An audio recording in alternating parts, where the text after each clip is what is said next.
పరిమళము నీదేనా నాలో పరవశము నిజమేనా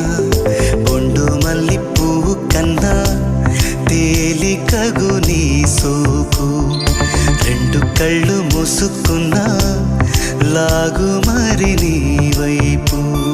సొగసును చూసి పాడగా ఎలా కనులకు